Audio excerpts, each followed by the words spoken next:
Good morning dear students, welcome back to my channel. और हम जो टॉपिक डिस्कस कर रहे थे आपका अल्कोहल्स, फिनॉल्स एंड ईथर्स, आज हम उसमें अपना अगला टॉपिक कंटिन्यू करेंगे। लास्ट टॉपिक में हमने देखा था physical properties of alcohols and phenols. आज हम देखने वाले हैं उनकी केमिकल प्रॉपर्टीज। तो चलिए शुरू करते हैं। So what we are going to discuss today, we are going to discuss chemical reactions या फिर chemical properties, how they react. तो starting with the alcohols and phenols, तो पहले हम अल्कोहल फिनॉल्स की बात करेंगे। अगर हम अल्कोहल्स फिनॉल्स की बात करें तो बच्चों याद रखना है आपको कि alcohols are very versatile compounds. But alcohols are versatile compounds, are versatile compounds. यहाँ पे बच्चों वर्सटाइल का मतलब क्या है? वर्सटाइल का मतलब यहाँ पे जो है वो है आपका कि ये दो तरीके से रिएक्ट कर सकता है। आपने केमिस्ट्री के अंदर दो चीज़ें देखी होंगी कि कंपाउंड्स या तो इलेक्ट्रोफिलिक होता है या फिर वो न्यूक्लियोफिलिक होता है। तो बच्चों जब हम अल्कोहल्स की बात करते हैं तो alcohols can act as both electrophiles and nucleophiles. Versatile यहाँ पे क्यों यूज किया गया है? Because alcohols can react with या फिर can react as electrophiles as well as nucleophiles. ठीक है बच्चों, तो वर्सटाइल क्यों कहा गया है? क्योंकि यहाँ पे हमारे पास जो अल्कोहल्स फिनॉल्स हैं वो आपके पास electrophile as well as nucleophile दोनों की तरह वर्क कर सकते हैं। तो अब ये देखते हैं कि ये किस कंडीशन में इलेक्ट्रोफाइल की तरफ वर्क करेगा और किस कंडीशन में एज अ न्यूक्लियोफाइल की तरफ वर्क करेगा। ठीक है बच्चों, तो मान लेते हैं हमारे पास नॉर्मली एक एग्जाम्पल के थ्रू मैं एक्सप्लेन कर रहा हूँ आपको। हमारे पास कोई अल्कोहल है लाइक ROH।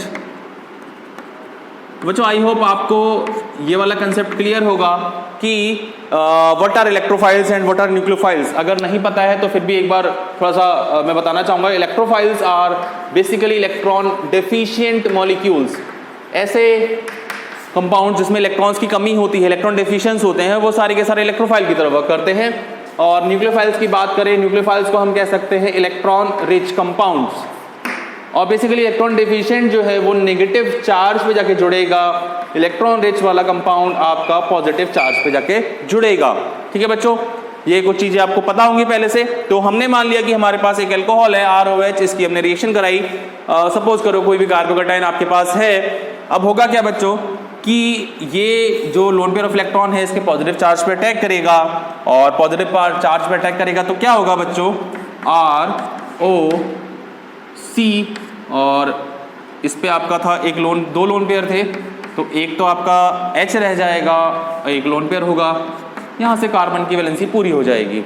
बट आपको ध्यान ये रखना है बच्चों कि किसी भी कंपाउंड में अगर ऑक्सीजन 4 बॉन्ड बना रहा है, सॉरी 3 बॉन्ड बना रहा है, ऑक्सीजन क्या कर रहा है? 3 बॉन्ड अगर बना रहा है तो इस पे चार्ज आ जाएगा पॉजिटिव। और जैसा कि मैंने क्लासरूम्स में डिस्कस किया है कि an electronegative element should always be a negative charge, whereas electropositive element should always be a positive charge. And oxygen being electronegative element, इस पे चार्ज कैसा आ रहा है बच्चों? पॉजिटिव। तो it makes it highly unstable. ठीक है, बात समझ में आ रही होगी आई होप कि इलेक्ट्रोनेगेटिव एलिमेंट पे जनरली नेगेटिव चार्ज आना चाहिए और इलेक्ट्रोपॉजिटिव एलिमेंट पे जनरली पॉजिटिव चार्ज आना चाहिए। अगर अपोजिट कुछ भी हो रहा है तो वो उसको बहुत ज्यादा अनस्टेबल कर देगा। तो ऑक्सीजन पे बच्चों इलेक्ट्रोनेगेटिव एलिमेंट है, इस पे पॉजिटिव चार्ज अगर आ रहा है दैट मीन्स ये क्या करेगा? इसको बहुत ज्यादा अनस्टेबल कर देगा। फिर ये करेगा, इस पॉजिटिव चार्ज को खत्म करना चाहेगा। खत्म कैसे करेगा? इलेक्ट्रॉन्स को लेके। अभी इलेक्ट्रॉन्स को लेगा कहाँ से? अगर हम दोनों साइड देखें तो कार्बन है, कार्बन ऑक्सीजन के बीच में इलेक्ट्रोनेगेटिविटी का डिफरेंस इतना ज्यादा नहीं होता जितना कि ऑक्सीजन और हाइड्रोजन के बीच होता है। तो ये क्या करेगा? हमेशा जब भी यहाँ पे 3 बॉन्ड बनेंगे तो एक जो बॉन्ड आएगा वो बॉन्ड के इलेक्ट्रॉन किसके आएंगे? हाइड्रोजन के। ठीक है बच्चों, तो यहां से हमें क्या मिल जाएगा? यहां से मिल जाएगा ROC इस तरीके से प्लस H पॉजिटिव। तो अब आपको पता होगा कि भाई ऐसे कंपाउंड जो H प्लस को रिलीज करते हैं वो सारे के सारे कैसे वर्क करेंगे? एसिड्स की तरह। भाई एसिड्स की तरह, that means alcohols are acidic in nature. इसके बारे में डिटेल डिस्कशन अभी करेंगे थोड़ी देर में। ठीक है, लेकिन अगर हम यहां से बात करें कि बॉन्ड के क्लीवेज की बात करें तो बच्चों एक चीज ये देखो और मुझे बताओ कि इस पूरे स्ट्रक्चर में जो बॉन्ड का क्लीवेज हुआ है वो कौन से वाले बॉन्ड का हुआ है? नॉर्मली इसे अल्कोहल है, अल्कोहल में 2 तरीके का बॉन्ड होगा। कैसा? ये जो R है ये कोई अल्काइल ग्रुप होगा, इस अल्काइल ग्रुप की जगह मैंने मान लिया, सपोज मान लीजिए मैंने CH3OH ले लिया।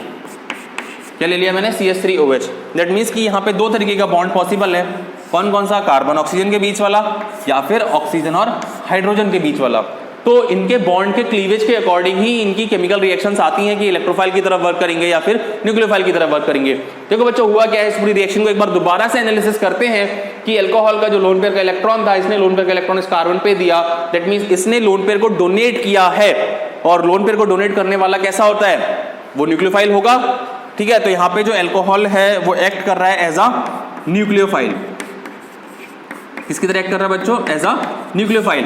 ठीक है, और न्यूक्लियोफाइल की बात करें तो यहाँ पे ये किसकी तरह एक्ट करेगा, मतलब एक बेसिकली वैसे देखा जाए तो ये न्यूक्लियोफाइल की तरह एक्ट कर रहा है। बाकी चलिए बाद में भी अब एसिडिक कैरेक्टर दिखते हैं, वहां पे चीजें डिस्कस करेंगे। तो न्यूक्लियोफाइल की तरह इसने वर्क किया है। दैट मीन्स हम ये कह सकते हैं कि जब भी हमारा ऑक्सीजन और हाइड्रोजन का बॉन्ड क्लीव होगा, क्योंकि यहाँ पे बॉन्ड क्लीव किसका हुआ है बच्चों, लास्ट में ये वाला तो हुआ है ऑक्सीजन हाइड्रोजन का। दैट मीन्स कि जब भी किसी कंपाउंड में ऑक्सीजन और हाइड्रोजन के बीच वाला बॉन्ड क्लीव होगा, वहां पे कंपाउंड किसकी तरह वर्क करेगा, it will act as a nucleophiles. ठीक है, अब देखते हैं अगले वाला एग्जांपल देख लेते हैं। जैसे मान लेते हैं हमने ROH।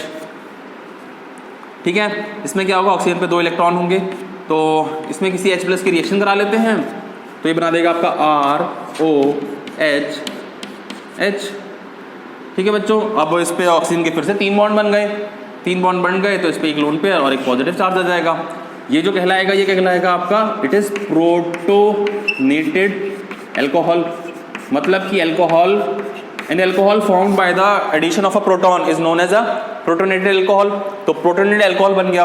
अब इस प्रोटोनेटेड अल्कोहल में अगर आप किसी Br- की रिएक्शन कराओगे, ठीक है बच्चों, तो क्या होगा कि ये इलेक्ट्रॉन यहां से छीन लेगा और ये जाके इस पे अटैक करवा देगा। ठीक है, दैट मीन्स कि इसके बाद हमें जो प्रोडक्ट मिलेगा वो क्या मिलेगा, RBr + H2O। ठीक है बच्चों, आई होप बात समझ में आ रही होगी। तो दोनों में अगर हम डिफरेंस देखें तो ऊपर वाले में बॉन्ड कौन सा क्लीव हुआ था, OH वाला। यहाँ पे बॉन्ड कौन सा क्लीव हो रहा है बच्चों, ये वाला।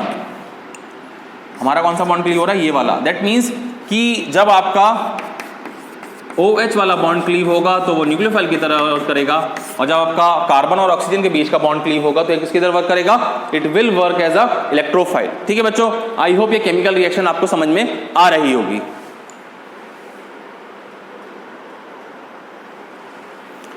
तो बच्चों केमिकल रिएक्शंस में अब हम पहली रिएक्शन देखने जा रहे हैं, reactions involving cleavage of OH bond. मतलब हमारा अब जो OH बॉन्ड है वो क्लीव होगा, तो उसमें कौन कौन सी रिएक्शंस हैं। पहली रिएक्शन है रिएक्शन विद मेटल्स।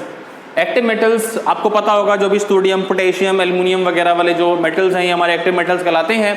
तो बच्चों एल्कोहल्स और जो फिनॉल्स है वो react with active metals such as कौन कौन सा, सोडियम, पोटेशियम एंड एल्युमिनियम। इन तीनों से रिएक्ट करके क्या बनाता है आपका करस्पॉन्डिंग एल्कोक्साइड्स या फिर फिनॉक्साइड्स। एल्कोक्साइड्स मतलब आप ये कह सकते हो ROM। फिनॉक्साइड मतलब बेंजीन रिंग, ऊपर लगा O और इससे लगा हुआ M, where is M represents any metal. तो अगर ये बना रहा है तो ये हमारा होगा एल्कोक्साइड, और अगर बेंजीन है तो इसका नाम हो जाएगा बच्चों फिनॉक्साइड। ठीक है, जैसे कि मान लीजिए कि हमने पहली रिएक्शन कराई है, हमने कोई भी एलिफेटिक अल्कोहल ले लिया, like methanol, ethanol, propanol, butanol, कुछ भी अल्कोहल है, इसकी हमने 2Na सोडियम के साथ रिएक्शन करा रहे हैं, तो ये बना रहा है RONA। RONA is what, it's known as sodium alkoxide.